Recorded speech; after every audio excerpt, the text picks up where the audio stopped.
Please give it up and a nice warm welcome for world record holder, author, keynote speaker, Bronkar Lee. Good morning.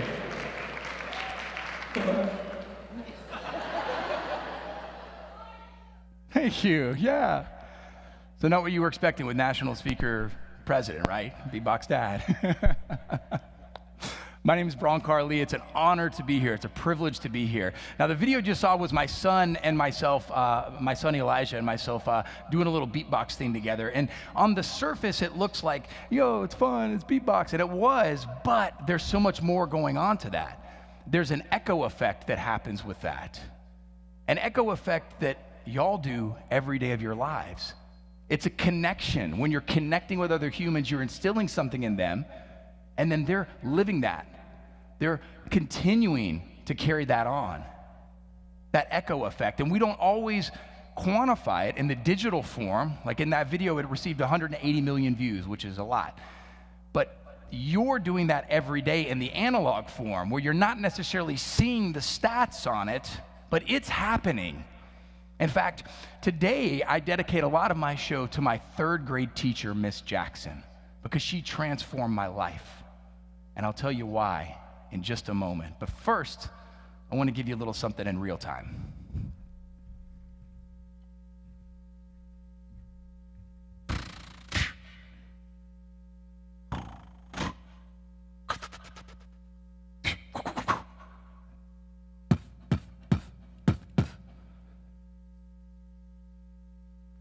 That's right. You know what's coming, don't you? Yeah. Oh, yeah.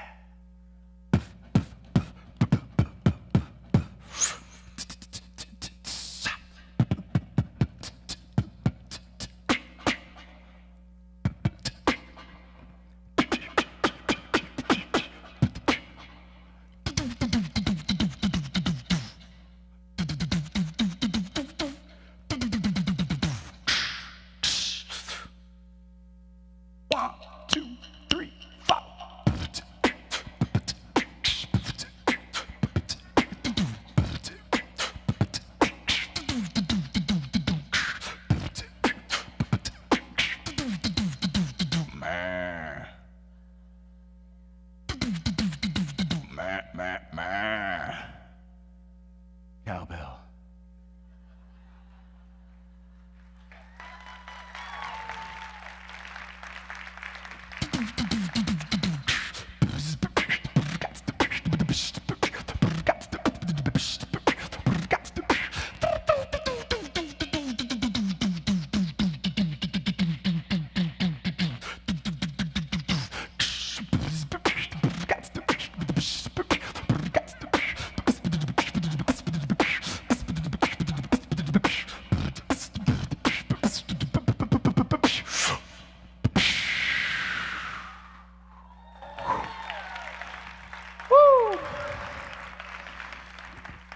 Some of you are like, cool.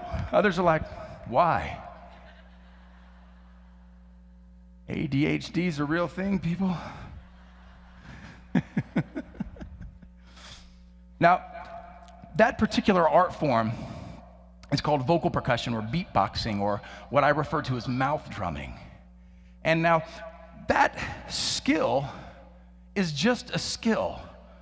Skills are just skills until we incorporate them into real life, until we actually integrate them into our lives. Now, that particular skill is a fun activity. My man right here was laughing. He was having, you were just on that boom boom. You were like, oh yeah, I'm ready. You didn't even know you were in the splash zone though, see? You should have brought the poncho, no. But that skill is just a skill until we integrate it and use it as a tool to build connections with other people. What are the skills that you've acquired that have influenced your life's path? The skills that have led you to where you are today, the quality of life you have, the industry that you're in, to this moment right here. And what are the skills that you're currently cultivating to create the next version of you, the upgraded version of you, the future you that's stronger, more powerful? Your combination of skills is a unique definition of who you are and what you have to offer the world professionally and personally. Now, as I mentioned before, my third grade teacher, Miss Jackson, changed my life. She introduced me to a human being named Bobby McFerrin. Anybody know Bobby McFerrin? A lot of you. Okay, cool. For those of you who don't, he wrote this song, Don't worry, boom, be happy, don't worry, be happy. Come on, look at that.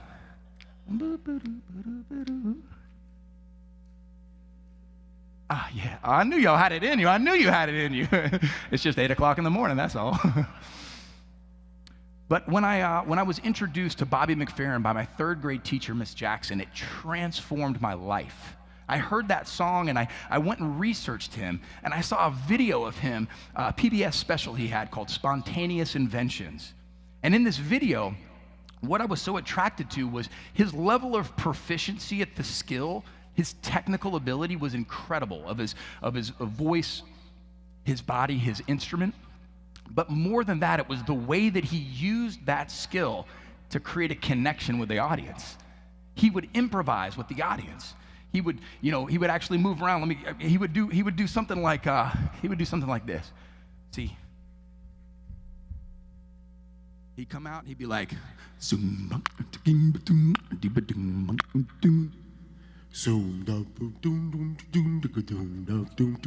got it going on, boom, boom, boom, ba-doom, ba-doom, ba-doom, boom, boom. You got it going, oh. But just little moments like that creates a bridge of relatability. Now me and my friend, what's your name? Jim? Jim. Now my man Jim, we got a connection. Everybody say, hey, Jim. That's Jim. Everybody knows Jim now. He's got a great voice, too. You got that baritone. I heard that. That was like, I picked the right guy right there. We could do a whole show. Yeah, that's going to be next year. Me and Jim are going to be doing a keynote next year. It's going to be the Bronkar and Jim show. But what attracted me was how Bobby used that instrument, that skill, as a tool to build that bridge of relatability. He would create those connections with his audience and improvise with them, create this magical moment. And that's what I was so inspired by. So I took this random skill and started cultivating it. And it led me to some pretty bizarre places. It actually led me to being a ringmaster in a circus in Switzerland. That's a heck of a conversation starter. Never a dull moment on an airplane. But as I was on tour, I was doing my beatboxing thing, and then suddenly in the audience, a woman interrupted my amazing performance, right? And she made a sound, and I said, whoa, I was taken back for a moment, and I said, well, wait a second, what was that? And in the moment, I was kind of flustered by it. I wasn't sure, but then I reframed my thought process, kind of got out of my own way a little bit, and then I said, oh, that was an offer. And then I responded with a sound. And then she responded with another sound, and I responded with that sound, and then a few more people responded. And then I responded, and then the entire audience made that sound. And I was like, now this is something. There was an offer made. At first it was a disruption, but then I reframed it as an opportunity. And I said, now this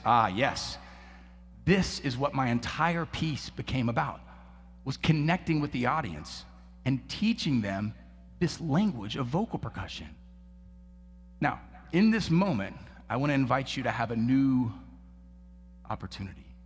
I want to teach all of you how to beatbox. Now notice the internal dialogue that went off there, right? As my buddy Dan Thurman says, did you lean in off balance on purpose? Did you lean into that opportunity there when that invitation was made, or did you push back away from it? Right? Just acknowledge that, because that internal dialogue, that voice that's going on in your head and all of our heads is a very real thing, and that is our baseline mode of being. In this opportunity or in another opportunity. Now, I invite you to take a deep breath in, exhale out. Ooh, that was some good stuff. Let's do that one more time. I'm a huge fan of breathing. Anybody else? It's some good stuff, isn't it? Man, I'm telling you. Okay, let's take a deep breath in, and then this time we're going to exhale with an ah sound. Let it go. Ah, beautiful. Now we got to do an E. We got to do an E. E. Ooh, that was so rich. One more, it's an O, and really, let it go. Let it go. Ready? Oh. Oh. Oh. Oh.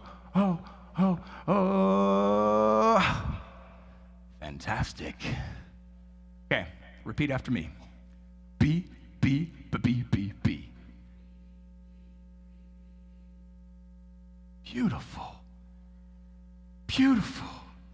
T, T, T, T, T, T, T, T. K, K, K, K, K, K, K, K. B, B, T, T, K, K.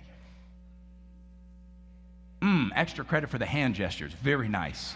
Very nice. In fact, I don't care what your tone quality is. I just want to see you move, people.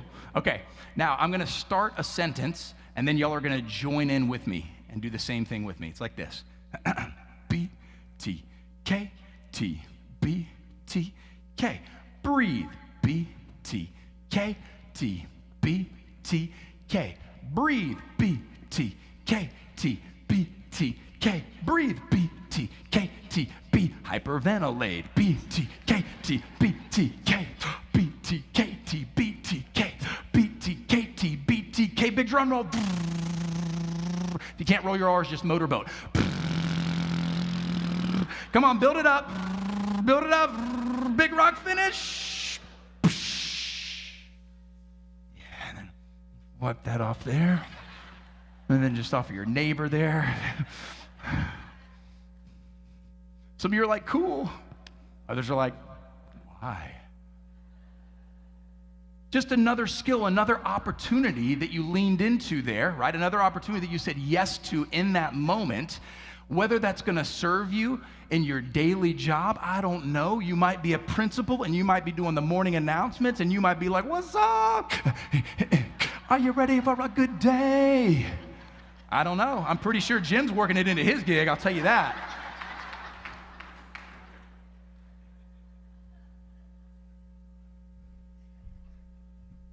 But what I invite for you to take away from that moment is that was just one moment.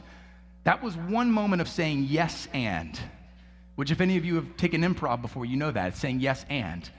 Now here's a question for you. With your learning endeavors as an adult, I think we're all adults here, most of us. Do you generally, when there's a new opportunity, a challenge that's presented before you, do you say yes or no? Are you paralyzed by perfection or ignited by possibility? Paralyzed by perfection or ignited by possibility. And now just hold those words in the forefront. Just hold paralyzed by perfection. Perfection, perfection. Hold that in your mind. How does that make you feel internally, physiologically? Versus ignited by possibility.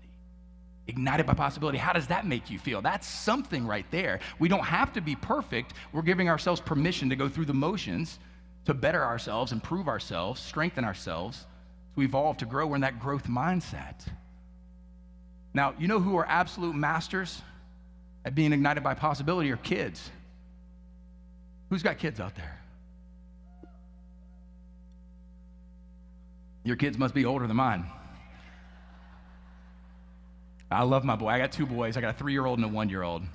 But man, I'm telling you, I slept great last night. That band playing outside of my window, that was nothing. I was like, yeah, oh, I can do that all night. Oh, candy cane man. Oh yeah, 1, 2, 3, sheep jumping over me. Yeah. You know what I mean? Yeah. Parents with them young kids, you know, you're like, yeah, oh man, I slept good too. Okay, so a lot of you got kids. Now, who's you've seen a kid, right? Everybody's seen a kid. You worked with a kid from time to time. You work with a kid. Yeah. Who's worked with a kid? Raise your hand. You worked with a kid, all right. Yeah. Now, who was a kid at some point in your life? Who was? Still kids. Yeah, I know. My man right here just raised up both his hands. He's just like, he's like, yeah, I'm 2 and 1. But kids have this tenacity, this perseverance, this drive. They are going to do whatever it takes to acquire that skill, right? Now, my 3-year-old, when Elijah, when he was first learning to crawl, my wife and I were blown away at this. It was incredible. What he would do is, crawling, he would go like this. Face plant, pull himself up. Face plant, pull himself up. Face plant, pull himself up, and continue on and on and on. And we're sitting there watching him, and we're like, man, this kid is hot for learning. Now, being hot for learning is different than being hot for teacher. When we're hot for learning, we view challenges as opportunities to reach, to stretch, and to grow ourselves. Whereas if we're cooler for learning, we're more apathetic towards improvement. We don't see the point in continuing to learn, continuing to grow, continuing to reach. And if we always do what we've always done, we'll always get what we always got. But actually not. Because things are changing so rapidly right now, if we keep doing what we've always done, we're not getting nothing. Technology's changing, we're growing, right? Things are moving faster, we're evolving. So we've got to stay in that growth mindset to be ignited by possibility on the regular. Now, I believe that we all have a learning temperature. Now, on a Fahrenheit scale of 0 to 100, what's your learning temperature right now? What's your learning temperature today, sitting in this room, 0 to 100? How hot are you for learning? For yourself. And now, imagine you lowered it 1 or 2 degrees. If you were 1 or 2 degrees cooler, what would you not know currently? What challenge would you not have said yes to that led you to cultivating that skill, that led you to getting the job that you have, to the quality of life that you have, to this moment right here? And now take that back to the baseline, whatever your learning temperature is, and then bump it up 1 or 2 degrees. What more could you be learning if you were 1 or 2 degrees warmer? If you were 1 or 2 degrees warmer, what more could you be saying yes to? How could you be strengthening yourself, being on the cutting edge, personally or professionally? Either one of those. Now, the beauty of our existence as humans is I really believe that we're hardwired for lifelong learning. And it's like a car, like an automobile. It takes the most amount of time and energy to start it up. Well, actually, most of them are push button now, but we got an old schooler. But to start up your car and to get going, it takes the most amount of time and energy. But once we get 0 to 10, we go 10 to 20, it's a little easier. We go 20 to 30, it's easier. By the time we get on the freeway, we're on a roll. We've got momentum. It becomes almost effortless. And the same applies for our learning endeavors. Once we're warmed up, we're malleable, we're flexible, we're adaptable. When those new challenges come at us, we invite them in and we say yes, because we are moving, we're grooving, we're on a roll, we've got momentum. Now, my father was a professor. He's retired now, but he was a professor in biochemistry at the University of Georgia. Good, I knew there would be somebody good. Even early in the morning, y'all like, yeah, get him. Yeah, I love it. University of Georgia. I could do that for like 30 minutes and we keep going, yeah. Atlanta people here, are y'all Atlanta? Okay, close enough, Georgia, Georgia, yeah. Oh, we got somebody from are y'all Georgia too? Okay, no, no, that's what they always do though. So my pops was a professor of biochemistry for over 40 years. And it was actually a kind of a joke, a family joke. My big brother followed in his footsteps, graduated with honors from Cornell, became a successful scientist, and then little brother ran away and joined the circus. That's the hardest y'all laughed all morning. Now, when I was talking to my dad about Elijah's learning process and how his crawling would soon lead to walking, he said, well, that sounds like a really cool science experiment. And so I had an idea. I thought, I'm going to conduct my own experiment. So what I did was I accurately quantified Elijah's learning process from day 1 of crawling to day 1 of first successful steps.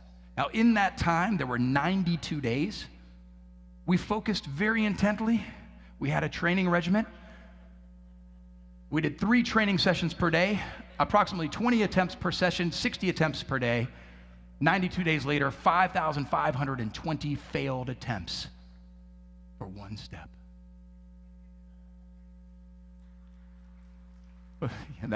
Those are my Sam's people right there. They're like, yeah, you did it. Those are the Sam's coaches right there. They're like, yeah, you did it.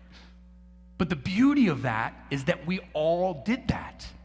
We all went through that process. We all embraced that learner's mindset, and we weren't paralyzed by perfection because we all face planted. but we were ignited by possibility. We were going for that thing. We wanted to walk or crawl like mom and dad, you know what I mean? We wanted to get it. So we all did that. But now my question for you is, are you currently embracing that same mindset? Are you rekindling that passion for learning? But then having the scientific mind, the prefrontal cortex, the adults, and becoming that childlike scientist, where we have that passion for learning, but we also have a process. And that's what SAMS is all about. That's the beauty of what we're doing here, what you're all doing, strengthening yourselves, calculating that data, but still being in that ignited by possibility mindset on a regular basis. Now, I've been performing for a while, for 20 years. I've done over 5,000 live shows, which is a lot. And several years ago, I had the honor and the privilege of working with a company called Disney. Anybody heard of them? Small grassroots, up and coming. They're doing their thing. They got a world somewhere around here, I think. But anyway, I had the honor and the privilege of working with Disney for almost 10 years on their cruise ships. And now what I would do on the cruise ships is I would fly on, and then I would perform. And in the daytime, I would perform for the families in the theater, and then at night, I would perform in the comedy club for the adults. I pretty much did the same show minus the pants.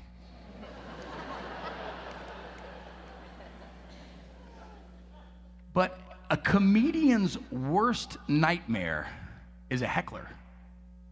And now on Disney, I had many of preferred learning experiences, and then some less preferred learning experiences. And the thing about real life as adults is that learning doesn't always come in a pretty little package when we're sitting in a classroom being taught by somebody else, does it? It comes in many different shades and shapes and forms. Now, this one night I was in a comedy club on the Disney Cruise Line, and I was backstage getting ready, and I could hear on the other side of the curtain this incredibly belligerent human being. Now, this guy he had at least 9, 12 drinks, and I could hear him, "Oh man, this comedian better be beep, beep, beep, beep, funny, oh man, beep, beep, beep," and it was just beeping and beeping and beeping, right? You could fill in the blank with whatever, and I'm in my head, I'm starting to freak out. I'm getting nervous. My palms are getting sweaty. My knees are shaking a little bit, right? I'm definitely rocked. And I'm like, what am I gonna do? Because with a heckler, you gotta be sensitive, because if you put him down, you look like a jerk. But if you don't address him, then he steals the energy of the show.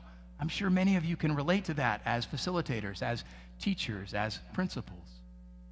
But what I did was I had an idea. I thought, okay, in this moment, this is definitely a less preferred experience. But I am going to reframe right now. Reframe my mind. I had an idea. Curtain opens. They call my name, come running out. I look right at the guy. I say, "You, what's your name, brother?" He stands up. 6'5", bald head, goatee, 350. "I'm Big John." "Well, I see that you are big, and I trust that your name is John. Big John, I've got a job for you, brother. You seem like a hype dude. If this audience isn't feeling it, if this audience isn't cheering and clapping and laughing and having fun, I need you to lay into them. Big John, can you be my hype man?" "Yeah, boss."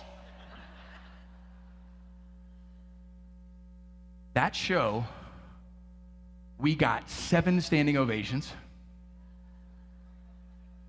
By the end of the show, I had his son, Little John, on stage beatboxing with me, and we were cutting it up. And then after the show, I'll never forget this amazing moment. Big John came up and gave me this hug. And it wasn't just a regular hug. I mean, this was a big, drunk, man, bear, sweaty, excited, enthusiastic hug. And as I'm gasping for air, it hit me. Big John was the hero of the show. Big John showed up and amplified that audience like I had never done by myself. He was the star. And he taught me How can I reframe these moments, these challenges, to open that door and say yes to include him? Because he just wanted to be heard. He just wanted an outlet to plug that energy into. And because I opened that door for him, we created an exceptional show together. So my question for you is, who's your Big John? Who's the Big John in your life right now? I saw some of you nodding like this, like, yep.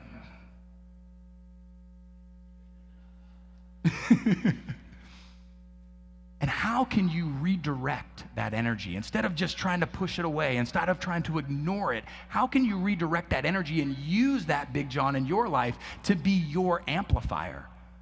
Because that might be your greatest weapon, your greatest gift, your greatest tool in elevating your teams and influencing your people. Now, on the Disney cruise, I was beatboxing and doing my fun thing, yay. But I wanted to incorporate a new skill. I wanted to learn a new instrument for this show, for this presentation. And I wanted to get like a rockin', jammin', sexy instrument.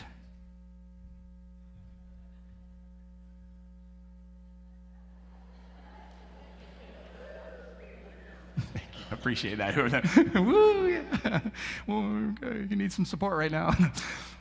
So I got a flute, okay? I got a flute, okay? There's a lot of great things about this incredible instrument. It is a beautiful instrument. Now, when I got this flute, I was a little bit paralyzed by perfection, I gotta be honest. I was a little bit nervous. I was in my 30s. I hadn't tried to master anything new for a little while, and so I was a little bit paralyzed. But then I thought, well, maybe I don't need to be a master at this skill to achieve my specific goal.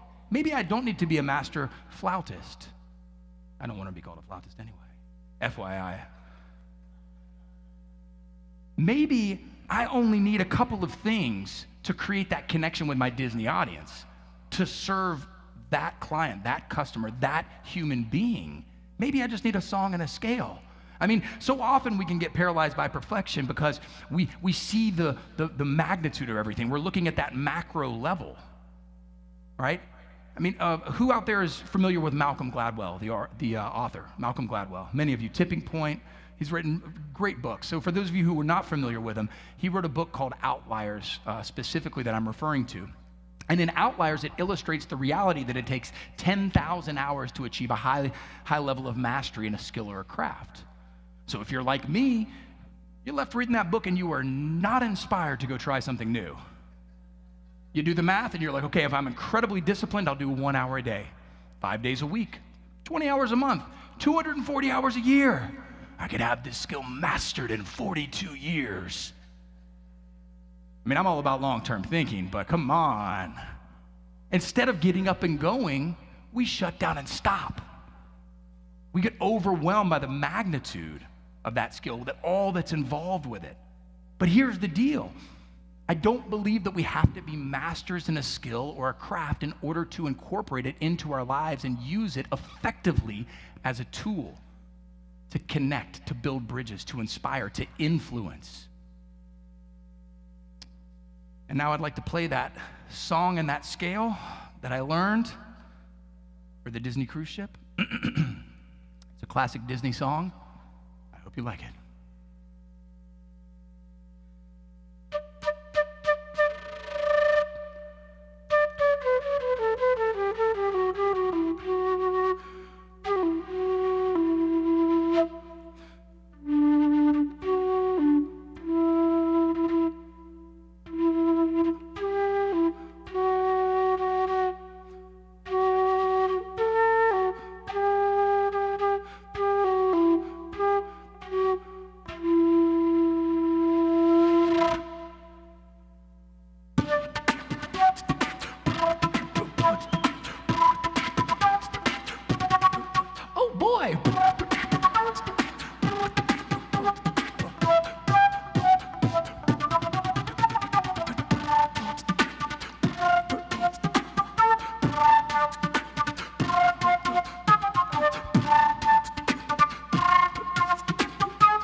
Now, I'm not a master at that skill, the flute, but I was able to achieve my specific goal because I was focused on one thing. I was focused on the people that I was affecting. See, I think that when we struggle, when we get paralyzed by perfection, we're trapped in our own minds. We're in our ego state. We're like paralyzed because it's all about us.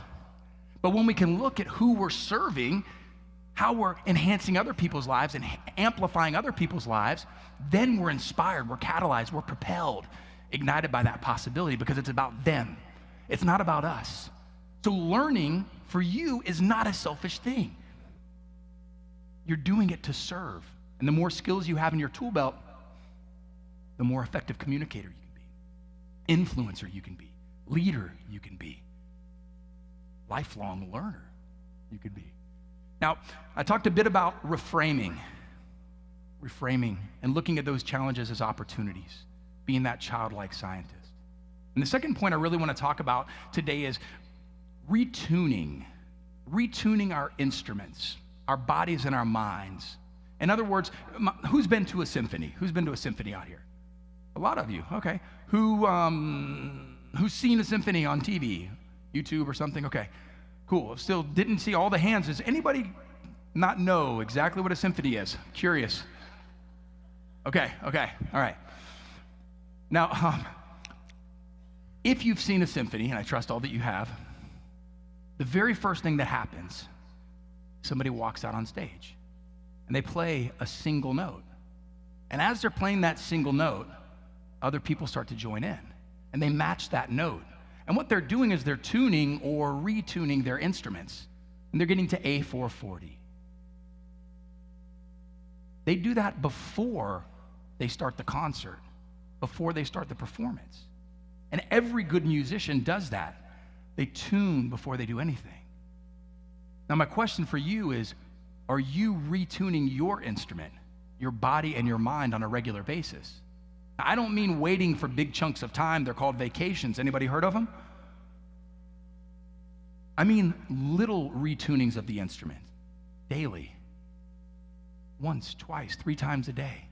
Retuning for 1 minute, 3 minutes. Constantly, because the longer we wait to retune our instrument, the further it goes out of tune.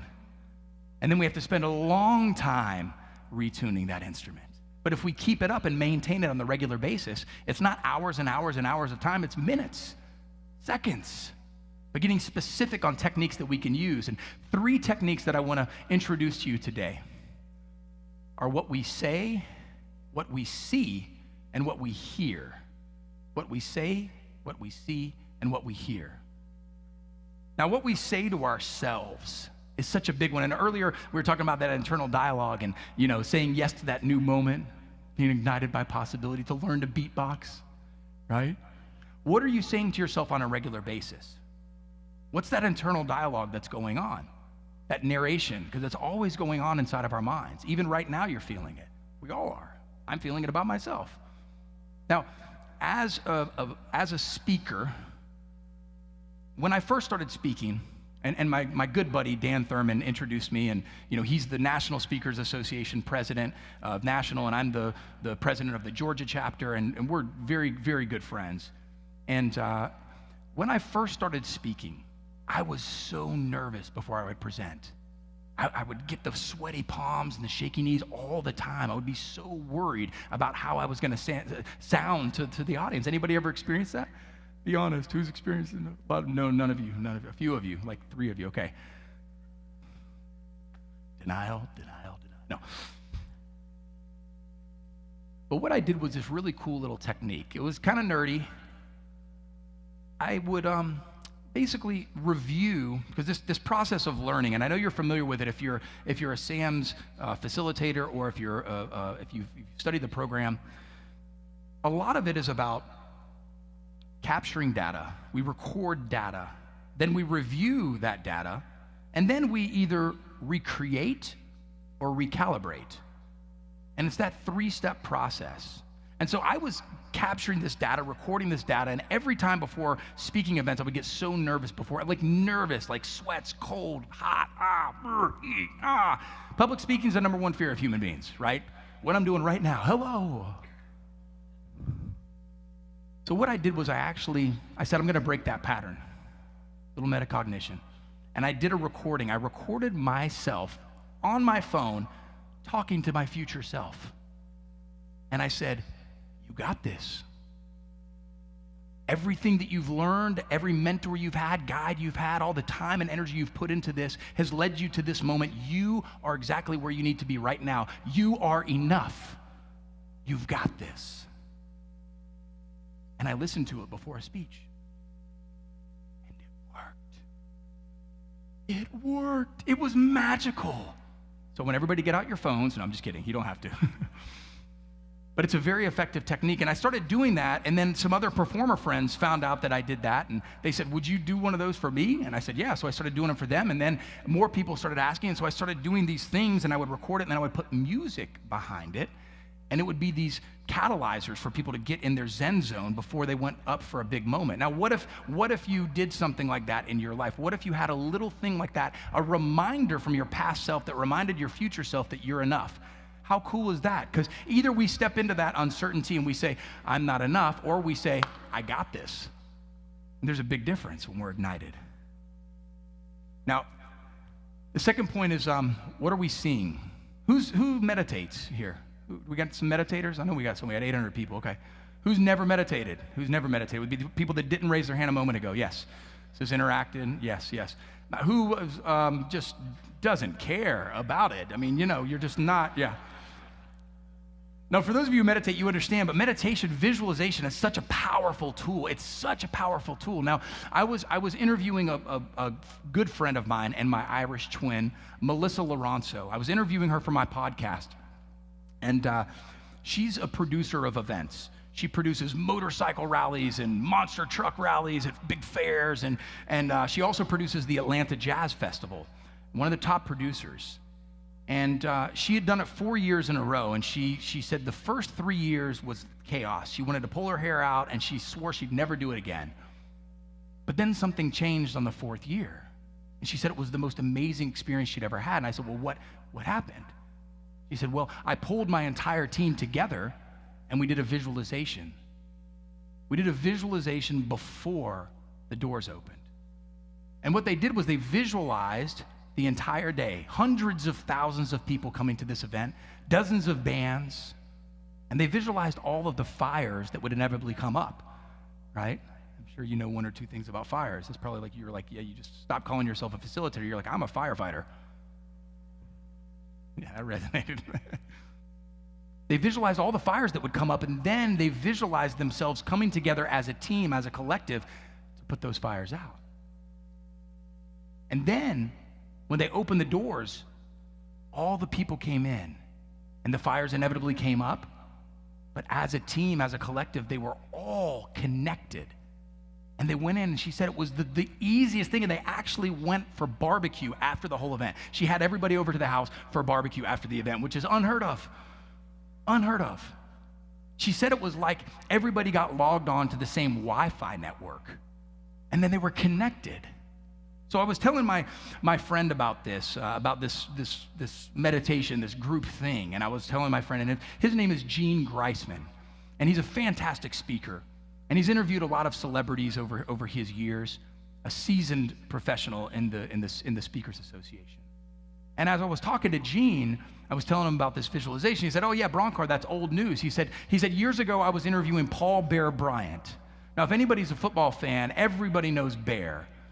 Lead coach for Bama for years. Before he coached for Bama, he coached for Kentucky. And when Gene interviewed him, he told him a story about when he coached for Kentucky. He said he took his men to a game, and they were warming up, and he noticed nobody was in the stands for the pregame, for the warm-up, and he thought that was odd because normally people come to the stands and they watch the pregame. And he looked at his watch, and he realized they'd gone through a time change, and they were 1 hour early. So not knowing what to do with the men, he called them together, and he said, "Men, I've called you here for a very specific reason." Yeah, you know what I'm saying? Yeah. I want you to sit in silence and visualize your opponent. I want you to visualize your opponent and see yourself tearing them down, absolutely dominating them, ripping them up. And he said when his men took to the field, he had never seen them play with so much passion before. They absolutely annihilated the team. So visualization can be used as a tool, as a powerful tool. Now, I want to invite you to, for those of you who aren't meditators, I want to invite you to try something new with me right now. What's the internal dialogue? Notice the internal dialogue, acknowledge it. I would like everybody to sit in their chairs nice and comfortable, feet flat on the floor, neck straight. Take a nice breath in through. I like the stretch too. Some of you just you're like, yeah, I'm ready. Yes. Oh, yeah, this is good. So just feeling that connection there and breathing in through the nose and out through the mouth in a slow, smooth, rhythmical fashion. And I invite you to allow your eyes to close in this moment. Just settle in. You have nowhere to be, nothing to do. This moment is just about you. You connecting with your breath right now. And continuing that breathing, I invite you to visualize yourself in your workplace. Maybe that's in your office, maybe you're at a desk. Visualizing yourself in your workplace. And as you're visualizing that, the day's going great, but suddenly a fire comes up. Suddenly something happens. And you have to immediately tend to that. And it's an overwhelming feeling. It's less preferred, but in that moment, somebody comes to save the day. Who comes to save the day? One of your peers, one of your coworkers, one of your colleagues. Maybe it's somebody that you've helped in the past. They come and they help you out and they dissolve the situation and it goes back to peacefulness, to flow, to effortlessness. And now just feel that feeling when someone came and helped you. They came to assist you in that moment. What was that feeling, that support? And breathe into that support, in through the nose, out through the mouth. And then allow your eyes to open. And come back to the moment. Now that was just a brief 90 seconds. And I'm pretty sure that a lot of you experienced some form of gratitude in that moment. And you realized you're not alone. You have an amazing team of people around you. Now, I invite you, whoever you saw in that moment, I invite you to make a note of that, right, mentally or on a paper. Make a note of that and maybe see what you can do for that person, for she or he. What you can do for that person, because that person is on your support team. That person is an amplifier for you, a real amplifier. Now, the third element that I want to share with you about retuning our instrument is the power of sound. The power of sound. Now, I'm a pretty high energy dude. I'm a very high energy dude. And what I found is that in order to keep my instrument in tune, my body and my mind in tune, I need to constantly be surrounding myself with things that relax me, that tune my strings down a little bit. Who out there is a high energy, kind of high tense person? Yeah. Who's on the more mellow side? Who's on the more mellow side out there? Yeah, okay. Right? And of course, it depends on like our gig, right? Well, what are we doing during the day? We need to offset that. But I found that it's constantly retuning our instruments, either stimulating, which music and sound can be used for, or relaxing. So stimulation and relaxation. Now, I want to play just a couple of notes on this flute here for you. This is a Native American style flute. It's made out of black walnut. It's a custom flute from a flute maker in New Zealand. Actually, a very cool instrument. But I want to play a couple of notes for you. And all I want you to do is just observe what you feel. Just observe what you feel. You can keep your eyes open. You can close them, whatever you want. It's only going to be about 40 seconds.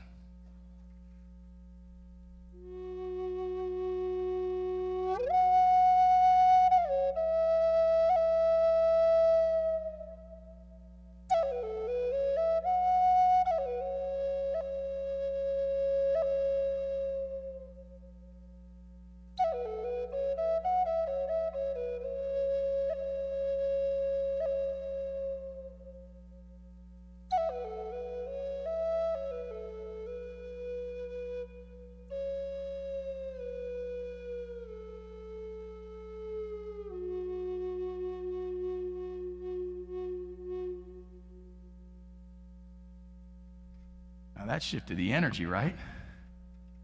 How did that affect you? I mean, physically, physiologically, it had an effect on us. Psychologically, you probably went somewhere in your mind. You probably thought about something. I would assume that everybody experienced some type of peace and tranquility, but you probably feel your instrument, your body and mind, being a little bit more settled, a little bit more calm. And my question for you is, how are you using sound and music in your life on a regular basis? Maybe that's a playlist. Maybe it's learning an instrument, trying something new that you can play in your downtime. But maybe it's having a playlist and having specific songs that help you retune your instrument throughout the day. Top of the morning, on your way in, right? Lunch break, another retuning. When you're off and transitioning back to personal life. How are you benchmarking that throughout the day and having sounds that help you to retune your instrument? And that could be sounds for relaxation or for stimulation. Now, I want to play an instrument that will have the opposite effect of what we just experienced.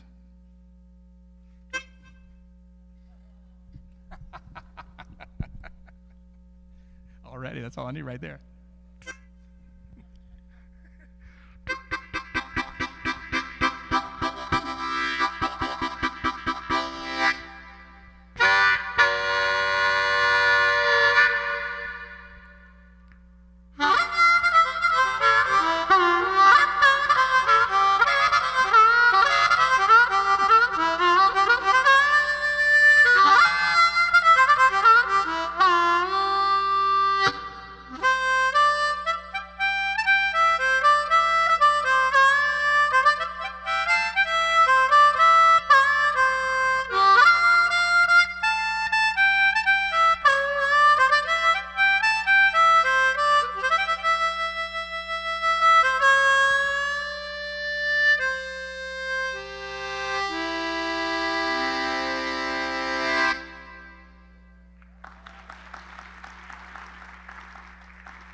Very different feeling, right?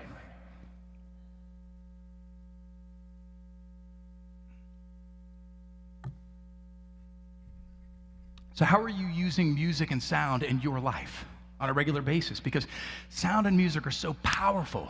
They can be used to stimulate, to relax. They can be used for healing, for hurting, for building up or tearing down. It's a powerful tool to help you keep your instrument in tune, to retune that on a consistent basis.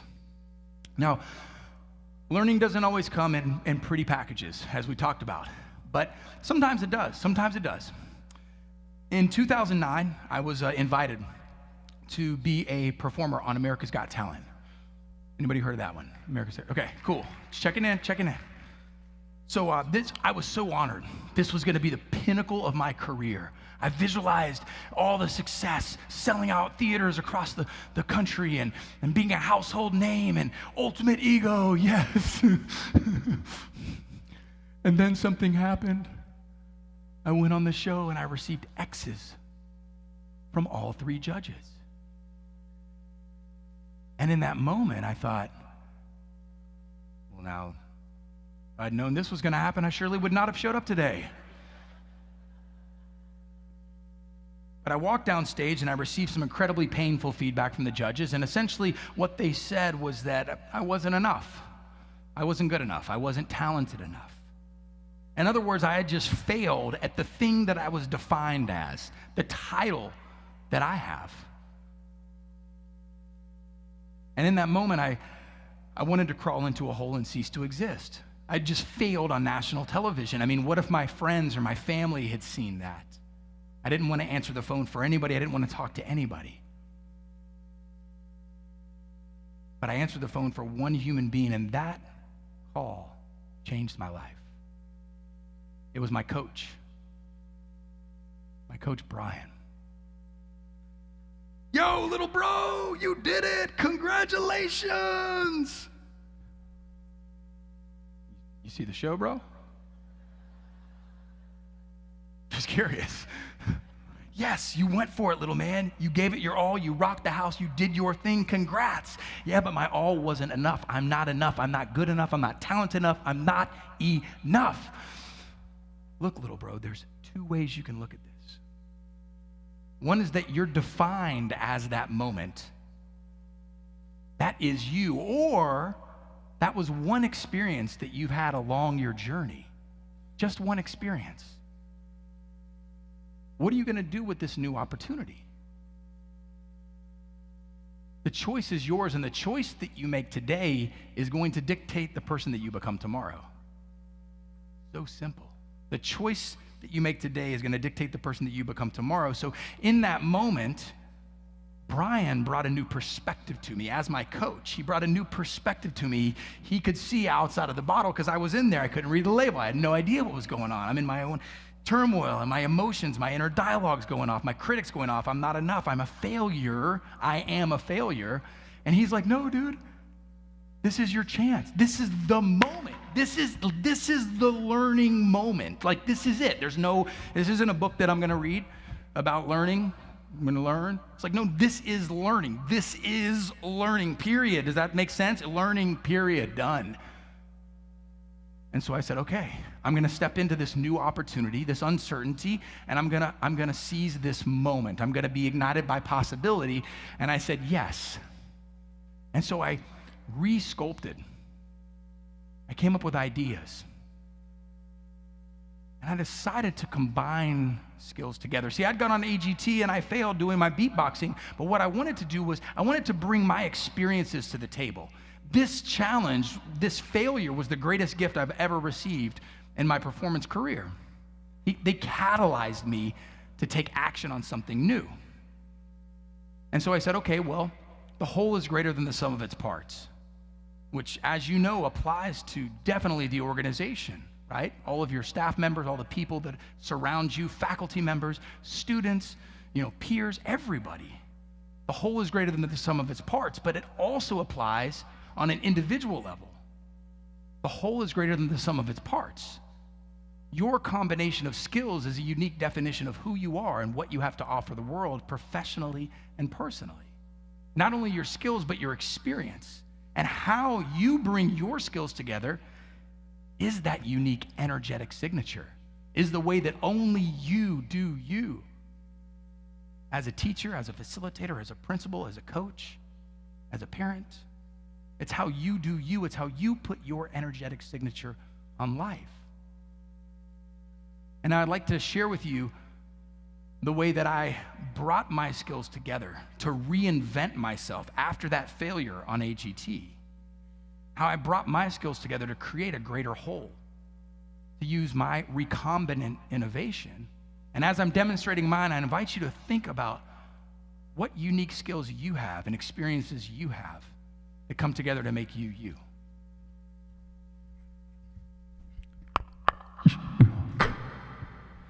Now I'm going to demonstrate this. I have a cool piece of technology here. And what I can do with this technology is I can push this button here. I speak into this microphone. It records what I say and plays it back again. push this button here, I speak into this microphone, it records what I say and plays it back again. Push this button here, See what I'm saying? So now I've got this previous version of me playing, and now I'm talking over push it. this button here, having so now previous version you of have me a playing, previous me, as well as previous me, as well as me. Jim knows what I'm saying. I tell you have a previous me, as well as previous me. Well, now you're a previous me. Jim knows what I'm saying. I tell you have a previous down over here. I know previous. Well, now you're a previous Jim knows what I'm saying. I tell you have a previous down over here. I know. Welcome to the inside of my mind.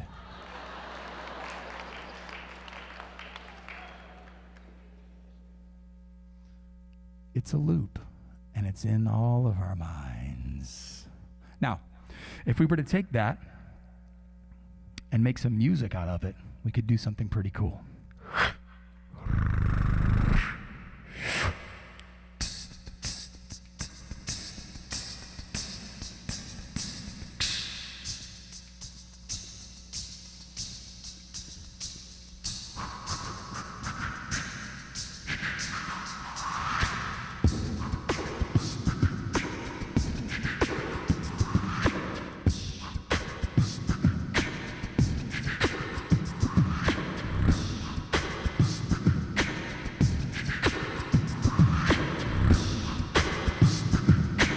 Now, music, as in life, it's not about playing complicated parts.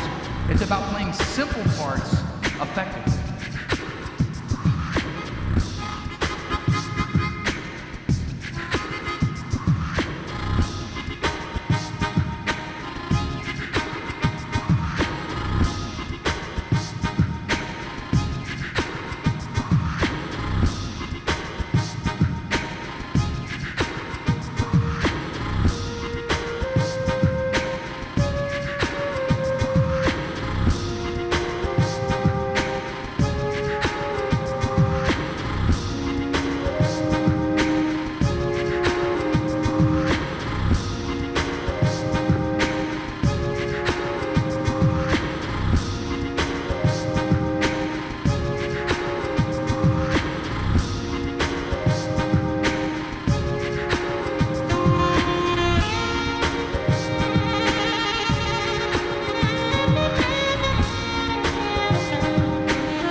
Thank you. What's your unique combination of skills? The skills that come together to make you, you. The experiences that come together to make you, you. This could be a new opportunity at this conference to reinvent yourself. As you're cultivating new skills and surrounding yourself with amazing human beings, you're also aware of what you've previously learned. Because as you're bringing these new skills on, you're not starting from scratch. You're leveraging what you've already got. You're taking that and you're applying it to these new skills to create this recombinant innovation. Because we're never starting from scratch. And what are the skills that you've acquired that have influenced your life's path, led you to where you are? Quality of life that you have. You have so much in your tool belt. Now, in a moment, I want to get, I'm looking for somebody to come and join me on stage. I'm looking to do a piece with somebody.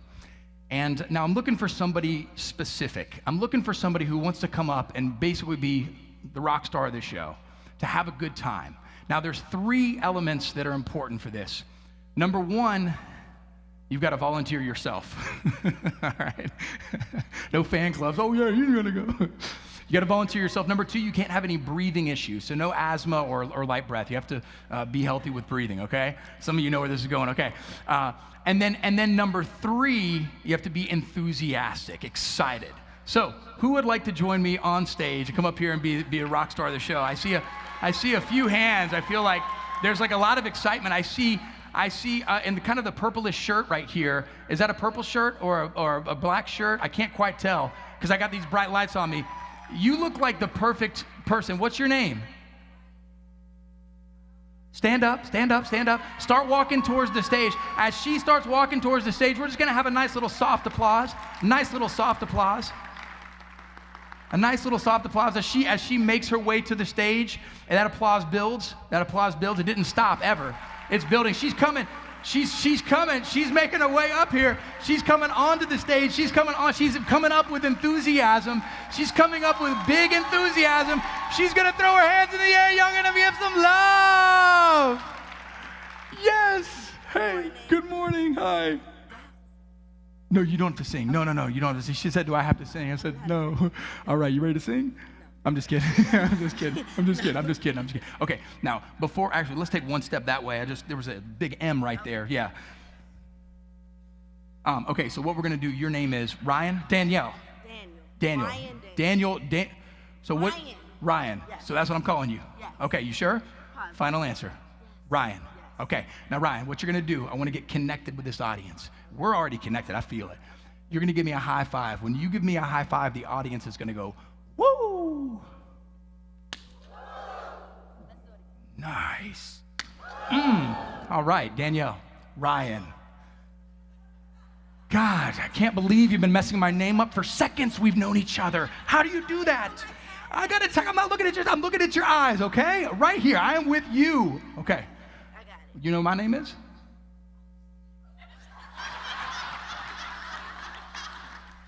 Mic drop. But it's strapped to my face when I'm work. You have no idea. I'm going to let you guess. What do you think it is? This is a good game now. Now the table's turned. Okay. This is called spiritual karma. I was listening though. I have notes. Hold on. You have notes. Go get the notes. I want to know what my name is. It's too far. Just take a guess. Just take a wild guess. It's Dan. Dan. It's Dan. She called me Dan. Where's Dan? No, Man. that was him. Now that was Dan. Dan's my buddy. What? Where's You got a support team. Bronkar? Bronkar. That's close. That's close. I'm listening to Jim. I know you're listening. You're listening. Look, Jim's spelling it out. I know that's what I knew. Jim. Yeah. I knew Jim. You knew Jim. That's good. I'm glad, Jim. I'm telling you, next year, Jim and Bronkar. I'm connecting here and here. Okay. Say it again. Tell me in my ear. Bronkar Lee. Yes, you got it. Winner, chicken dinner. That's your best friend right there. So coffee afterwards, that's your friend. That's your new one, right? She is your amplifier. Yes. Okay, so it is Bronkar. I knew that. And so just to make sure I got it, it's Ryan, correct? Yes. Okay, I was gonna say, I wasn't looking there, I'm just right here, okay. Bronkar. Okay, now let's get back connected with them, ready? Ooh, they are with us. Okay, now we're gonna do a low five. When you give me a low five, they're gonna go, woo.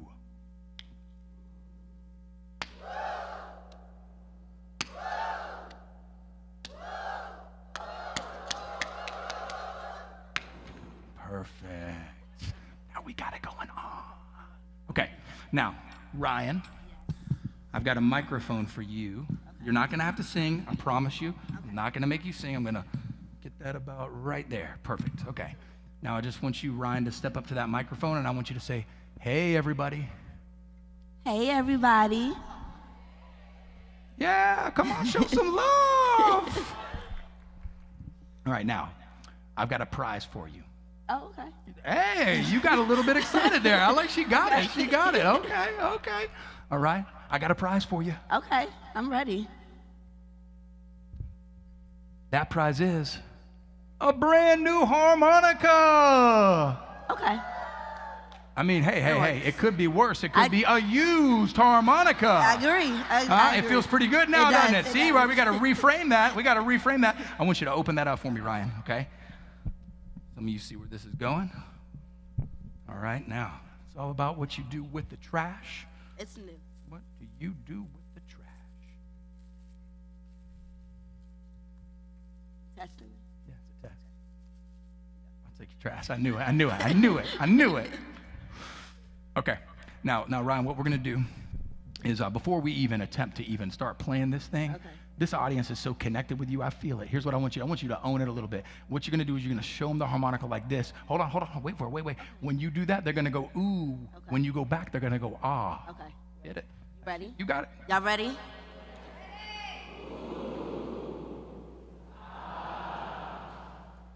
You hit it.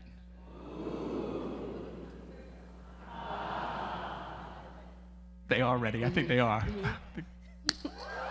Yeah, they're definitely ready. All right. Oh, my bad. See, Just testing. see, we got some. This is called healthy tension. Healthy. We got that guitar is in tune. You know what I'm saying? Yeah. We're at A441. Yeah. All right. So now, Ryan, here's what we're gonna do. You're gonna repeat after me. All we're gonna do is you're gonna hold that harmonica in your left hand. You're gonna lean towards the mic. Repeat after me. It's all you're gonna do is exhale into the harmonica. Exhale. That's all it is. After me.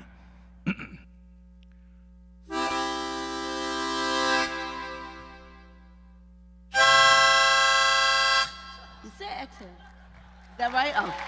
Okay. I'll tell you what. No, you got it. You Okay. got it. Right here. No pressure. See, they're with you. Okay. Now, and it's all about the hand gesture. So keep I that see hand that. gesture. You know, Okay. it's all about the moves right Okay. there. You know what I'm saying? Okay. All right. Now what we're going to do is we're going to do a draw, which is an inhale, okay? And now we're going to do it all the way to the left side, all the way down there. It's just going to be an inhale after me, okay? Okay.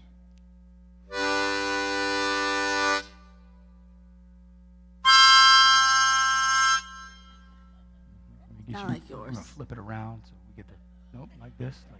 Yes, there you go. All the way down here. Give it a shot. Give it a shot. You got it. You got it. You got it. You got it. One more. Okay. Get it.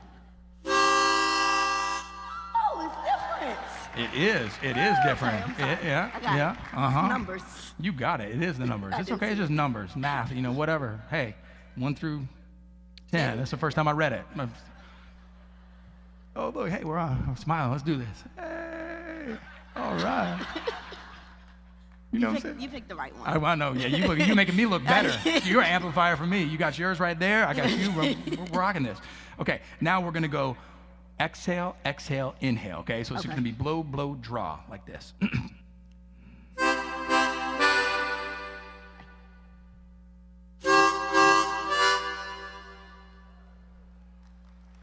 We can pause for applause.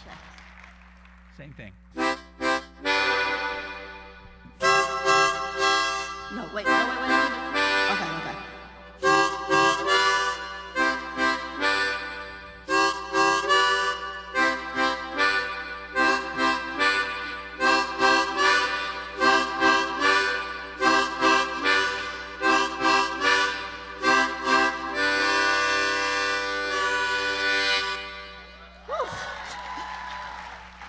Where's the camera? Oh, there we go. Oh, that's the camera. We need him. He takes the picture. Come on. Oh, okay. We got you. You ready? Let's hit it. That's how we do it. That's going to be the image for next year's Sam's. You know, it's going to be like us. It's going to be like, yo, what's up? Maybe I can get a little discount. Yeah, maybe. It's going to be Ryan and Bronkar. Bonker. And Ryan. You can Bonker and Ryan. All right, now, Ryan, you got your part. That's your part. It's just blow, blow, draw. Okay. Blow, blow, draw, okay? Now, what I want to get is we need a rhythm section. We need a rhythm section. So what we need is we need all of y'all to put your cups down, get your hands ready to clap, and here's what we're going to do. You're going to go stomp, stomp, clap, stomp, stomp, clap. Come on. I want to feel it. Come on, keep it going. Just like that. And then you go.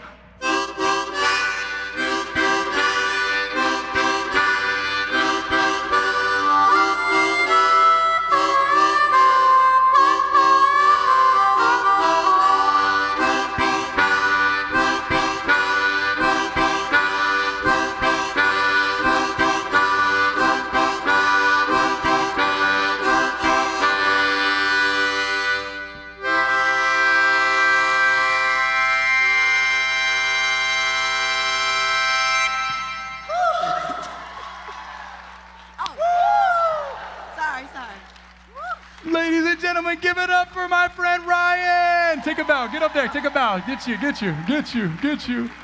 That is Ryan. Thank you so much. You are a rock star. We got a hug after that. We just went through, like, that was the experience. And you know what? I'm going to get you to the back because this actually couples as a case for that high quality harmonica right there you got. Okay? Thank you. Thank you, Ryan.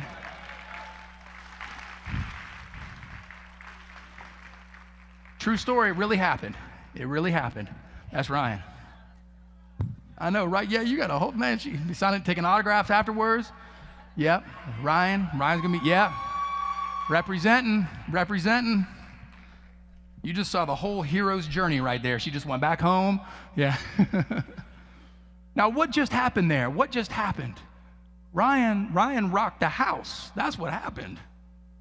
But she stepped into a new moment, right? Controlled that internal dialogue, and instead of being paralyzed by perfection, was ignited by possibility. Said yes to a new moment, and then came up here, and in that moment, in her mind said, I got this, as opposed to I'm not enough. And then she reinvented herself. Just right there. There was a reinvention that happened. I mean, she literally has a new skill, physical copy of that skill in her pocket, and I'm sure she will rock it for anybody who comes up to her and asks her. She'll be like, I got you.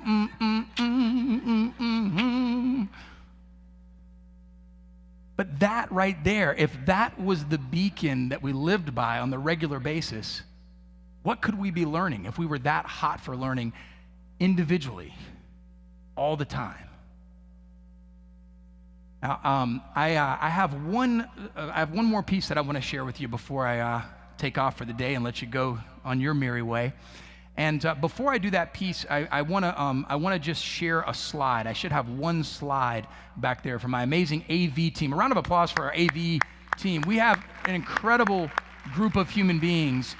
And if we talk about the whole is greater than the sum of its parts, it's like I'm one small part of this greater whole that includes you all being here, that includes my amazing friends with the videos, with the photos, audience volunteers, sound and AV in the back. I mean, there's a lot that goes into this, and I am so honored to show up and have such an amazing team here with us.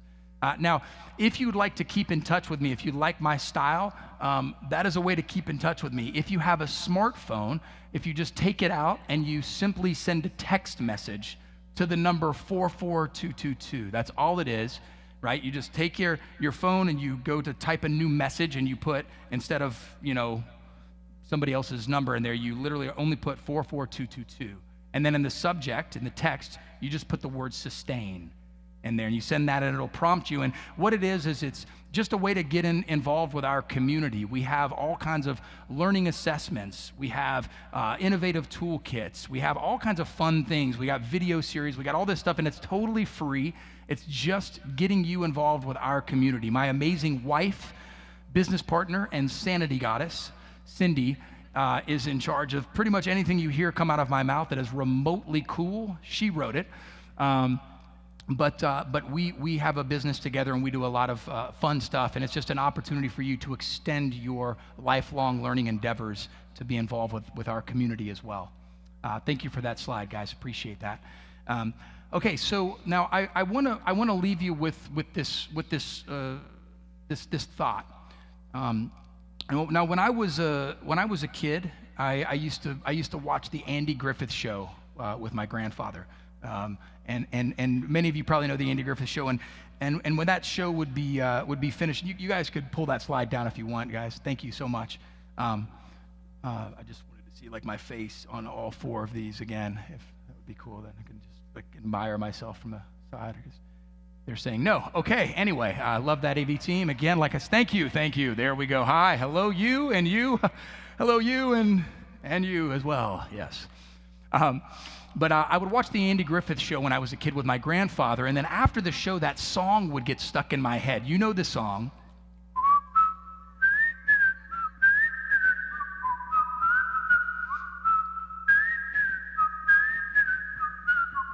Yeah, that's the one. Yeah. Okay. All right. Yeah. Y'all feeling good now? You got that caffeine kicked in. You're like, oh yeah, he said, jump in. I'm not paralyzed by perfection. I'm about to whistle. Start yodeling. Right? We got some yodelers in the house. Y'all like, yeah, yodel, all right. Yeah. So that song would get stuck in my head, and then I would, I'd hear my grandma in the kitchen whistling it.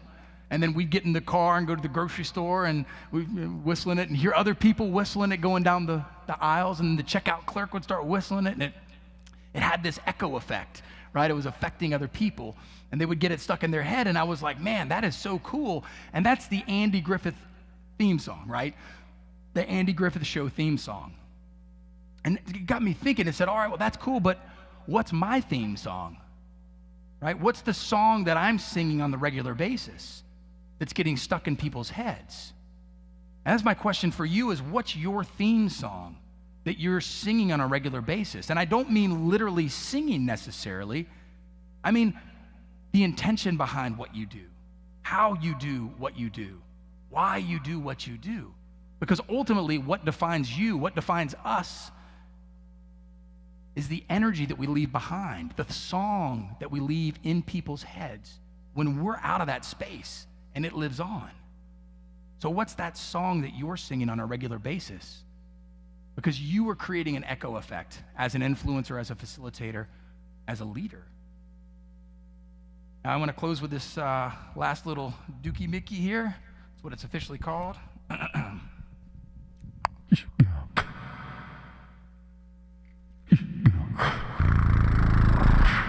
In a world where one man made 5 sounds with one mouth at the same time.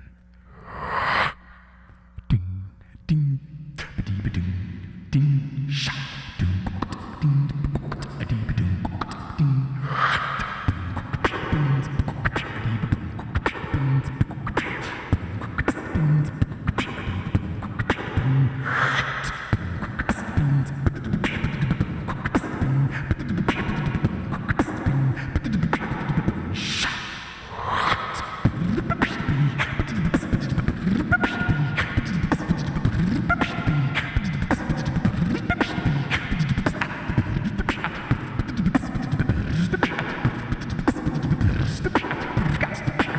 break it down.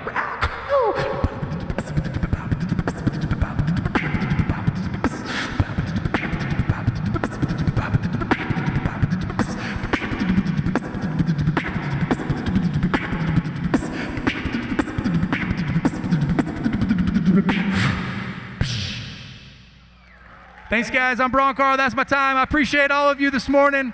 Have a fantastic rest of your conference. Thank you.